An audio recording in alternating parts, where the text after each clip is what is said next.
En cette période de printemps, quel est le contexte du marché du porc en France? Alors, ce qu'il faut comprendre, c'est que, en effet, en cette période de mi-mai, le marché du porc connaît une certaine stabilisation depuis même maintenant plusieurs mois. On reste au-dessus des 2,03 €. Le marché a longtemps campé sur des niveaux un petit peu supérieurs. Mais depuis finalement les ponts successifs du 1er mai, 8 mai et autres, l'activité a probablement été impactée et donc du coup il y a eu un petit peu moins de fluidité. Malgré tout, bon, les prix restent quand même sur des niveaux historiquement élevés et on sent bien une demande qui est toujours présente. Après, les conditions météorologiques n'ont pas forcément été des plus satisfaisante pour motiver la consommation des produits de saison, et notamment les produits à griller, mais la saisonnalité devrait malgré tout aider pour retrouver une dynamique de consommation. Malgré le récent repli, quels sont les éléments qui risquent d'impacter les cours? Alors ce qu'il faut comprendre, c'est qu'en effet, les prix sont relativement stables, toujours au-dessus des 2 euros du kilo gramme de carcasse à plérin. Et le point sur les éléments qui impacteront à l'avenir les cours, on va déjà parler du retour de la fluidité du marché après ces ponts.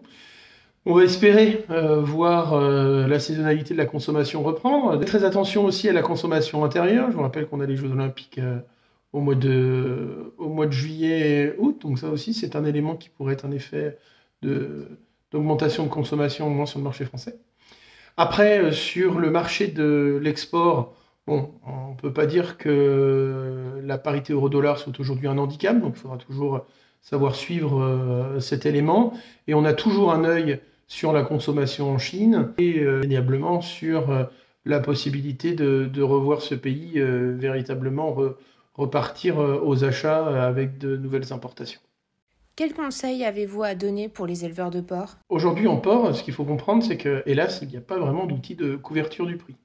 Donc, le seul moyen de bien construire sa stratégie, c'est déjà d'avoir une bonne stratégie de couverture de la matière première, donc du post-achat.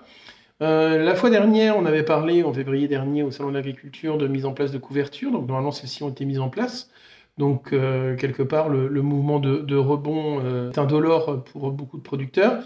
Et si c'est pas encore fait, bien naturellement, les couvertures aujourd'hui sont toujours envisageables, même si elles se font dans des conditions un peu moins satisfaisantes à mon sens.